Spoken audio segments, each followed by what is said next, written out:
If these photos actually show Noah's Ark, then they can prove that everything that's written in the Bible about this whole event is actually true, right? This is a historical event that actually happened. Mount Ararat is a place shrouded in mystery and legend. Its snow-capped peaks tower over the Armenian Highlands like guardians of a forgotten civilization. For centuries, archaeologists have been drawn to this peculiar mountain, searching for clues to one of history's greatest puzzles, the location of Noah's Ark. There is a mountain today called Mount Ararat. It's a huge peak in Turkey. And in a stunning turn of events, a drone recently captured something that was never meant to be seen. What shocking image did the drone capture? And why are scientists and researchers terrified? Join us as we unravel the shocking reasons behind why Mount Ararat got shut down after a drone captured what no one was supposed to see. Number 1. The thrilling quest for Noah's Ark. On a bone-chilling day in eastern Turkey, a group of fearless explorers readied themselves for an epic journey into the mountains. Their mission? To unveil the secrets of Mount Ararat, where legend whispered that Noah's Ark rested.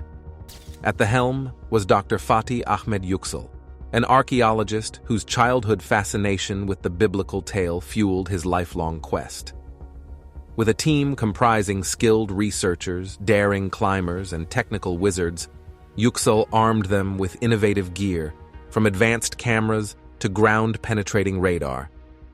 With optimism in his heart, Yüksel rallied his crew, believing that with careful search tactics, they'd uncover something extraordinary amidst the icy wilderness. They trekked through extremely difficult terrain, enduring the harsh elements and unforgiving nights in their pursuit. Their destination? The Darupanar site, a place steeped in local myths, is rumored to cradle the remnants of Noah's Ark.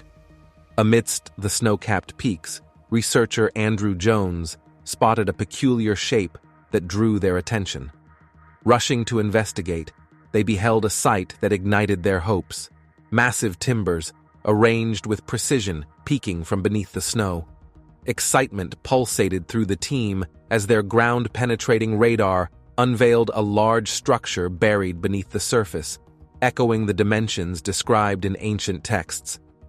Could this be the long-sought-after Ark? With cheers, they shared their discovery with the world, reaching out to museums and media outlets. Yüksel's excitement was obvious as he declared the finding unmatched by nature, a potential link to Noah's journey. As fragments were extracted for analysis, radiocarbon dating delivered staggering news. The materials dated back approximately 4,800 years, aligning with the biblical timeline. It seemed the explorers had discovered a relic of immense historical significance, shrouded in the mysteries of time. The enormous remnants of the Ark they found atop Mount Ararat suggested that Noah might have built and used it during the time of the Great Flood, roughly between 5000 and 3000 BC, as believed by many. Dr. Yüksel excitedly shared with his team that this discovery perfectly matched the biblical timeline, offering tangible proof of Noah's Ark and the flood as described in religious texts. News of their breakthrough spread like wildfire worldwide, sparking heated discussions among believers and skeptics alike.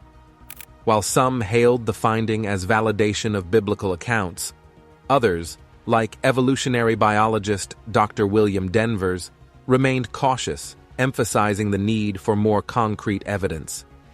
Yet Yüksel and Jones celebrated the possibility of unraveling a piece of history's greatest mysteries.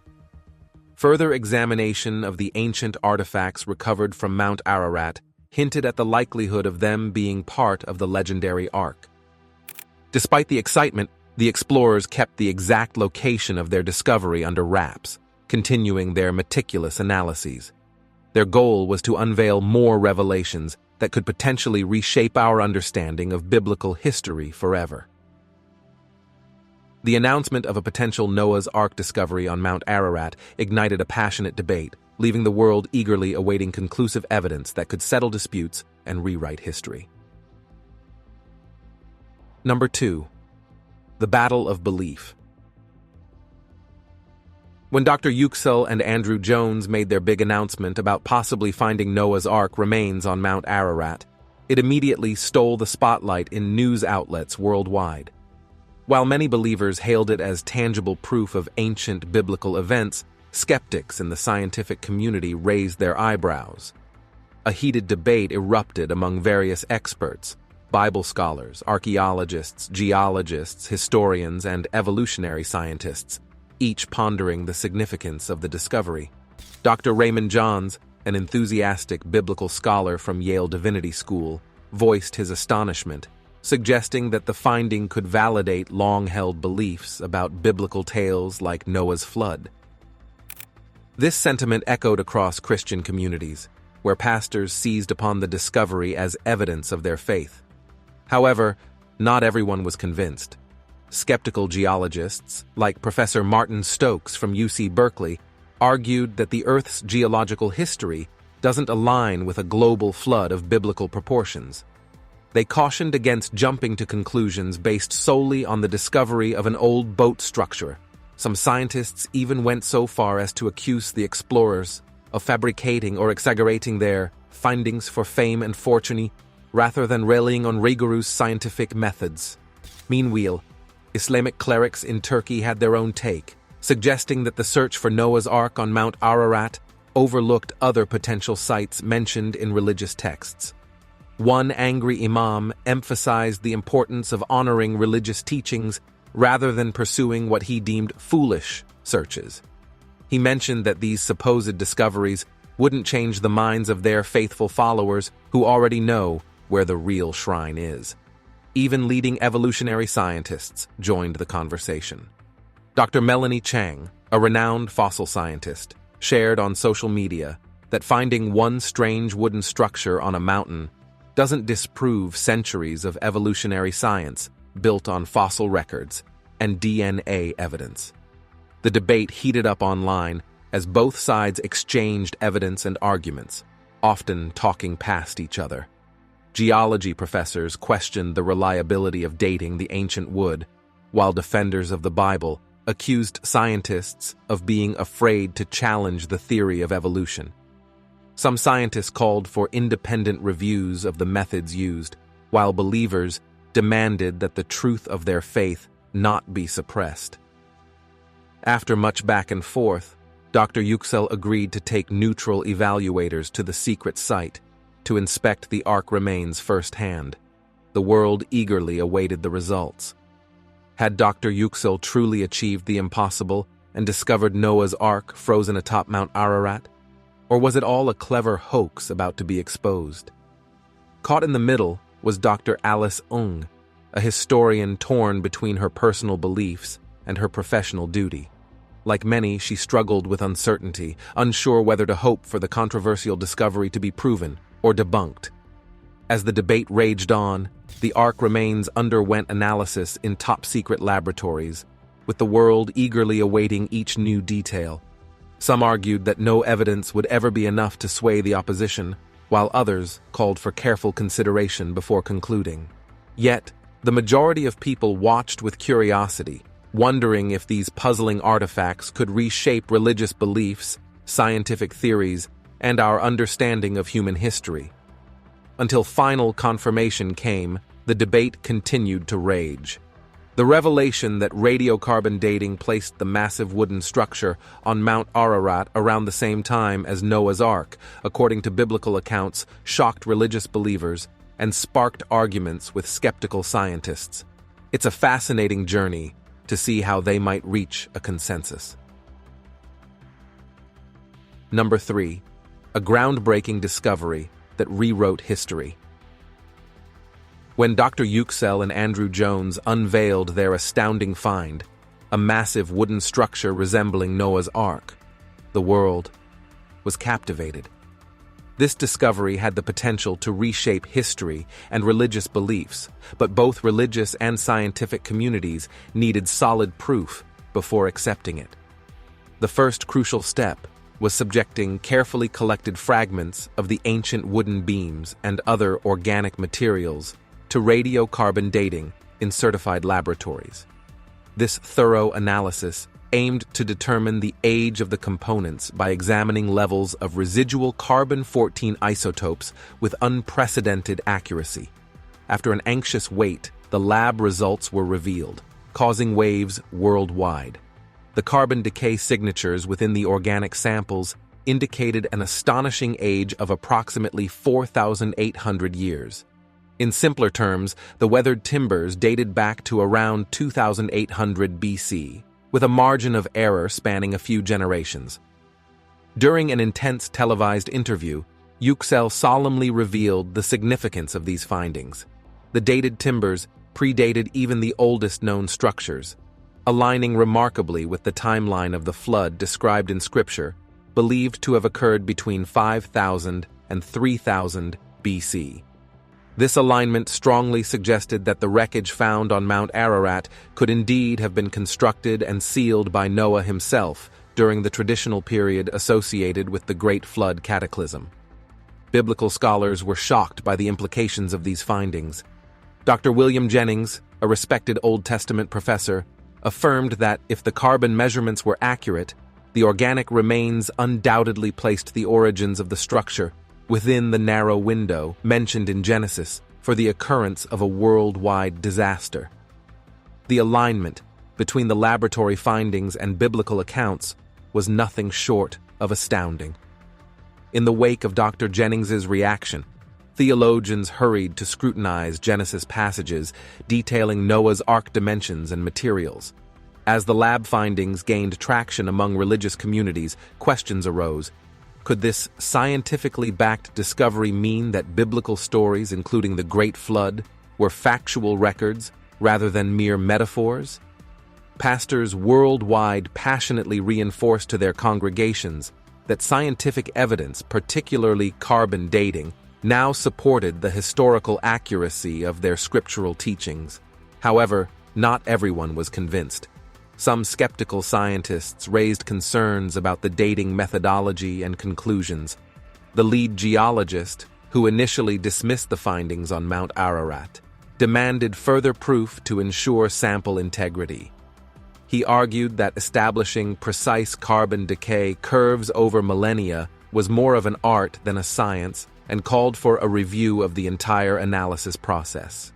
While some reluctantly accepted the accuracy of carbon dating, they rejected the implications. Anthropologists pointed out that the discovery of old wood alone did not definitively prove the structure to be Noah's Ark described in the Bible or confirm accounts of a global flood. They held on to long-standing records of gradual societal development during the Stone Age. One university biologist, particularly vocal in his dissent, faced consequences for his criticisms. He lost his tenure after repeatedly challenging his colleagues in journals, arguing against accepting the carbon dating results that contradicted his career's foundational principles of gradual speciation. Passions ran deep as arguments intensified in academia and the media over the radiocarbon findings. Yüksel's team maintained neutrality, emphasizing that they made no claims about the significance of the discovery beyond its anomaly warranting further investigation. However, Jones privately admitted to chaplains that the alignment of lab dates with flood chronology had surprised them. Despite varying reactions, calibrated carbon dating had achieved the seemingly impossible by pinpointing the age of the Mount Ararat structure to precisely the biblical era of Noah's Ark. Whether acceptance of the results came swiftly or hesitantly, radiocarbon analytics garnered global attention from both faith circles and academia. The quest for definitive answers had only just begun. Number 4. The controversies and mysteries surrounding Mount Ararat. When Dr. Yüksel and Andrew Jones unveiled their astonishing discovery of Noah's Ark remnants on Mount Ararat, the world clamored for more information. However, the explorers remained tight-lipped about the exact coordinates where they had detected the massive artifact emerging from glacial debris. Their concern was valid. They feared that an influx of unqualified visitors could damage the site. I am standing here on a hill that's overlooking the buried remains of Noah's Ark, or what we believe to be the buried remains of Noah's Ark. Still, speculation ran rampant, with many wondering if they had indeed found the legendary vessel's landing spot as described in Genesis, potentially confirming the epic of the flood itself. According to the Book of Genesis, after 40 days and nights of relentless rain, the floodwaters gradually receded, revealing dry mountaintops where Noah's Ark came to rest on the mountains of Ararat. While the precise location remained a mystery for centuries, a tradition emerged pointing to Turkey's Mount Ararat as the likely site, the tallest peak in the ancient Urartu kingdom's borders. When Yüksel mentioned detecting a massive ark-like structure on Mount Ararat, millions made the connection. This discovery seemed to validate nearly 2 millennia of the belief that Mount Ararat was the final resting place of the biblical vessel. Father Etheridge, a prominent Old Testament scholar, expressed on his popular podcast that finding Noah's ship on remote Mount Ararat reaffirmed Christian doctrine as historically accurate. Pastors worldwide echoed this sentiment, urging their congregations to see the discovery as proof of their faith. Even the Conservative Theological Society, which had previously criticized Yüksel for exploring evolution theories, praised him for bringing honor to their beliefs. They saw the discovery as confirmation of their teachings before God. While the discovery stirred excitement among many, experts in biblical archaeology and geography urged caution. They highlighted that the account in Genesis does not specifically name Mount Ararat, but rather refers to the broader region known as the Mountains of Ararat within the ancient Urartu kingdom. This region encompasses multiple peaks, suggesting that the Ark's resting place might not necessarily be on the iconic Mount Ararat itself. These experts emphasized that finding old wood on one mountain in eastern Turkey didn't necessarily mean it was Noah's biblical site. Dr. Isaiah Dunn, a religious history professor, expressed further skepticism regarding the recent discovery. In his online article titled, "Why the Discovery Proves Nothing," Dunn contended that early Hebrew texts utilized the term Ararat in a broad sense, to denote kingdoms or regions rather than specific mountains. This perspective underscores the complexity of interpreting ancient texts and cautions against over-reliance on literal interpretations. Therefore, the Ark could have possibly landed on completely different slopes, possibly hundreds of miles apart from the modern mountain. Such credible dissent fueled ongoing debates. Meanwhile, believers among the explorers pushed back against academics. They questioned where else the mountains of Ararat could possibly refer to, if not the highest and most prominent peak itself. Jones even wondered why they couldn't simply accept that their discovery was guided by God's providence, regardless of the exact location matching. Each objection raised about the secret site met with a counterpoint. The relentless pursuit to locate the remnants also led to unfortunate incidents. Wealthy adventurer Brock Lancaster invested significant resources into reckless solo climbing attempts to find what he believed was Noah's true resting place.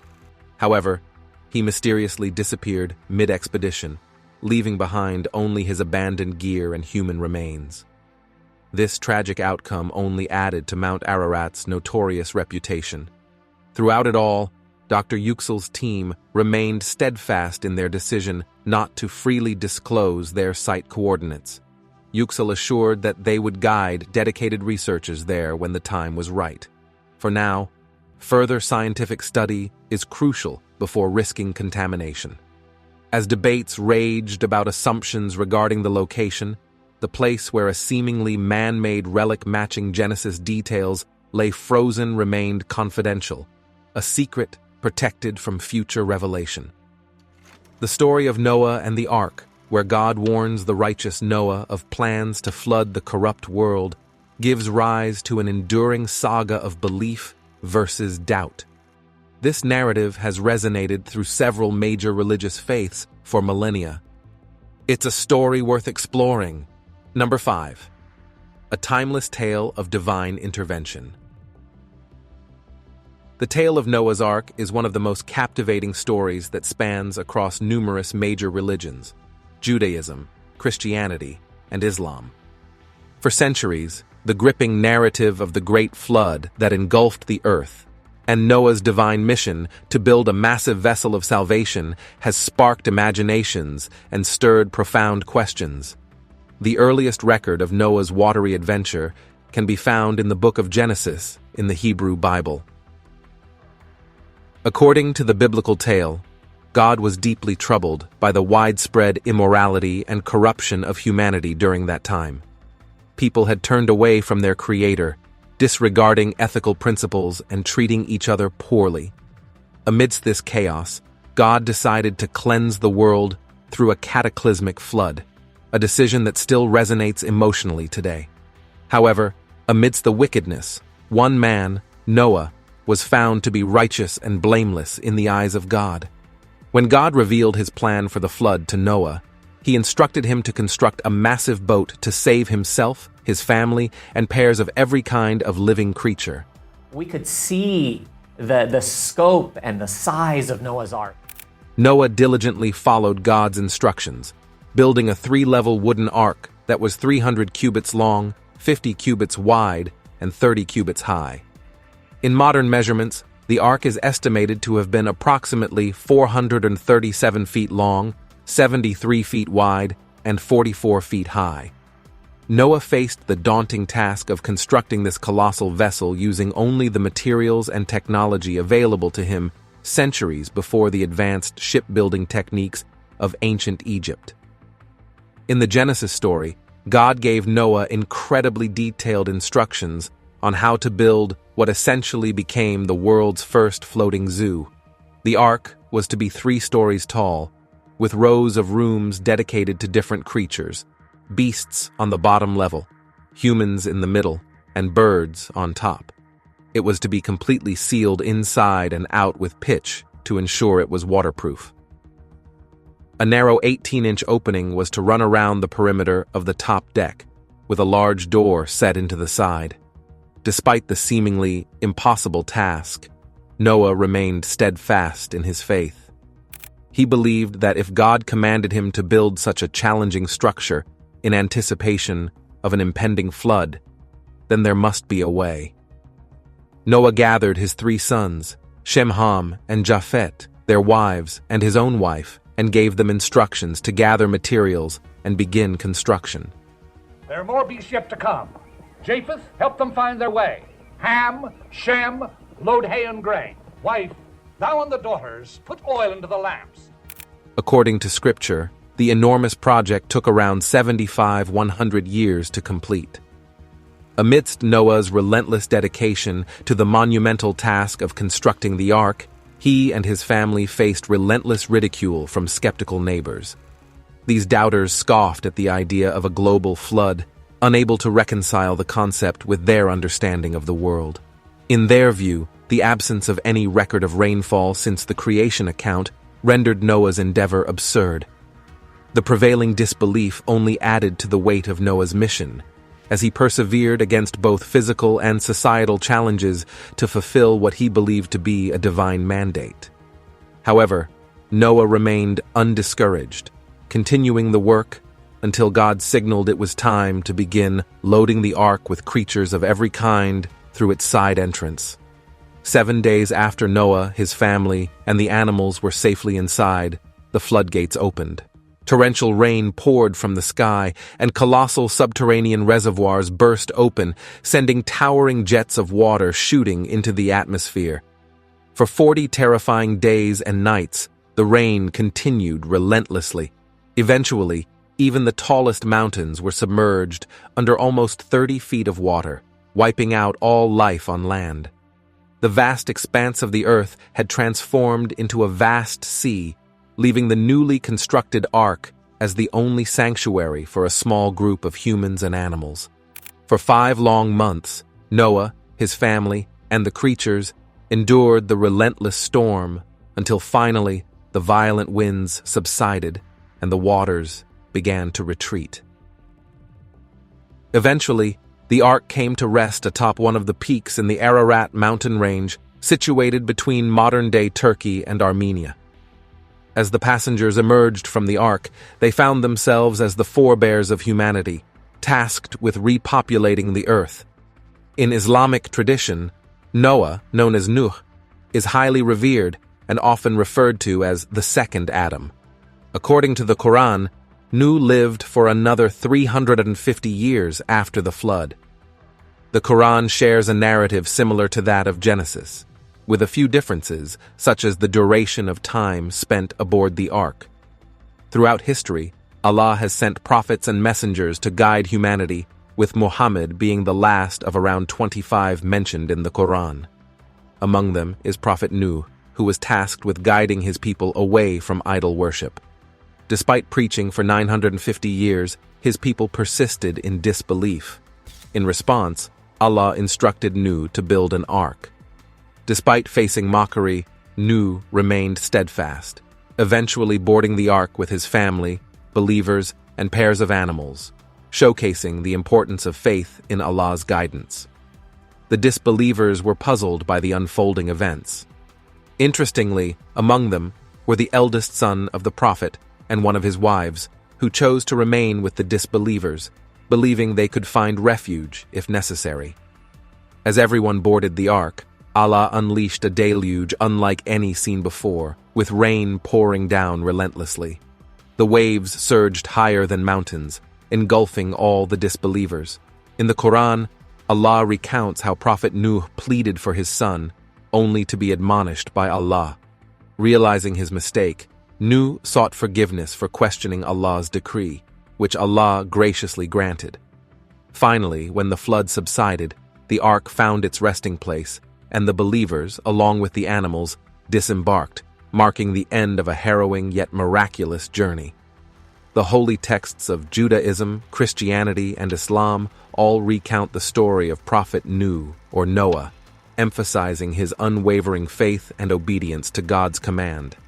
Despite the passage of millennia, the tale of Noah building the ark to save the earth's creatures continues to captivate minds and stir discussions. While many questions remain unanswered about the Great Flood and the fate of the ark, one enduring truth emerges. With faith, any storm can be endured. The story of Noah's Ark has sparked curiosity among scholars who have pondered the practical challenges of such an endeavor. How did Noah and his family of 8 manage to construct a vessel over 4 football fields in length, using only tools available during the Bronze Age? Various thinkers, including theologians, mathematicians, and naval engineers, have sought to unravel the mysteries surrounding the logistics of Noah's divine task. How did thousands of wild animals manage to coexist without chaos aboard Noah's Ark? Could the ancient Israelites have possessed the knowledge to construct a ship as massive as the Titanic? These questions continue to intrigue, but emerging theories and clues shed light on the remarkable aspects of this legendary vessel that has fascinated people for centuries. Though details about daily life on the Ark are sparse, Genesis provides precise instructions given directly by the Creator to Noah for building the 3-story wooden structure. Using the measurement of a cubit, equivalent to the length of a man's forearm from elbow to fingertip, God commanded dimensions estimated at around 450 feet in length, 75 feet in width, and 45 feet in height. In addition to its size, the ark was to have 3 decks divided into chambers and a feature called a sohar. The exact nature of the sohar has puzzled scholars, with some suggesting it could have been narrow openings near the roof for light, similar to structures used by historic naval architects to keep cargo dry. Others propose it might have been a retractable roof or canopy made from gopher wood, a material mentioned in Genesis for the ark's construction. Through advanced digital modeling and analysis of ancient shipbuilding techniques, enthusiast Tim Lovett proposes that Noah's Ark could have been constructed to be completely watertight. Contrary to the traditional image of a bulky cargo barge, Lovett suggests a sleeker design with gradually narrowing floors and outward-leaning walls for stability and to deflect waves. This alternative perspective challenges conventional views of the Ark's appearance and functionality, offering a new understanding of its design and seaworthiness. Number 6. The symbolism of Noah's Ark. In his essay titled, "Could Noah's Ark Float?" Lovett delves into the concept of the Ark's stability in the tumultuous ocean. He suggests that its balance might have relied on a ballasted keel, a feature commonly found in medieval ships. This heavy mass, usually made of stone or iron, would have countered the weight of the cargo and animals stored within the Ark, ensuring it remained steady even in rough seas. The question of how the proposed inhabitants would have been cared for using Bronze Age methods is open to interpretation. Some literal interpretations depict animals confined to narrow rows of boxes resembling modern stables or kennels, raising concerns about ventilation and sanitation for extended oceanic journeys. However, theorists like Lovett argue that considering the divine nature of the structure, some practical flexibility should be allowed. Feeding the animals housed on the Ark, if they were curated at manageable population sizes and provided habitats resembling their natural settings, would have presented significant challenges. Storing a diverse range of food, including meats, fish, grains, grasses, and fruits, for roughly 420 days would have been daunting, not to mention meeting their water requirements. In the 1970s, creationist author Henry M. Morris proposed various theories to address these needs in his book, Noah's Ark, a feasibility study. One scenario involved packs of proto-dogs assisting shepherds, akin to Noah's family, in hunting large beasts, while smaller creatures subsisted on grains and gathered edibles. Alternatively, Morris suggested that God could have performed another miracle by inducing hibernation in the animals or sustaining them supernaturally during the voyage. Regarding operational logistics, historians imagine a ranked structure under Noah's leadership, similar to the nautical chain of command used today. Noah, as the captain, would have assessed conditions, ensured there were enough provisions, and made decisions regarding balance and seaworthiness. His sons and daughters-in-law would have been responsible for designated tasks like feeding the animals, waste removal, and maintenance, such as fixing leaks and cleaning. Due to the Ark's immense size, navigation and course corrections likely happened slowly and gradually, involving collaborative efforts such as heaving, pushing, or steering oars around the exterior, rather than swift maneuvers like smaller boats. Experts suggest that the way the Ark moved was similar to how Egyptian royal funeral barges, built centuries later, transported large monuments. This comparison sheds light on the practical aspects of navigating such a massive vessel. Addressing challenges like waste management, ventilation, lighting, and balancing, the Ark's immense weight continues to fuel lively discussions among religious scholars, scientists, and historians. Many agree that certain fantastical elements, such as the futuristic-sounding construction materials and the Ark's mammoth carrying capacity, can be seen symbolically rather than taken literally. This shift allows for a deeper exploration of the moral significance and lessons of the Great Flood story, rather than getting caught up in debates about ancient technical details. At its core, Noah's journey represents the ultimate test and triumph of faith and unwavering obedience. Since historical evidence has not been universally accepted, the decision to believe in the scriptural account of a man who followed divine orders in a skeptical world remains a matter of personal conviction. For believers who resonate with Noah's faith, the Ark stands as an enduring emblem of hope and renewal amidst adversity. It symbolizes the assurance that, even amid life's fiercest storms, those who place their trust in God can find safe passage and the promise of new beginnings. The story of the Ark serves as a timeless reminder that faith can navigate through the most turbulent waters, leading to salvation and the possibility of a brighter tomorrow. What are your thoughts on the discovery of Noah's Ark? Let us know your opinion in the comments below. And if you enjoyed watching this video, make sure to give it a thumbs up and subscribe to the channel.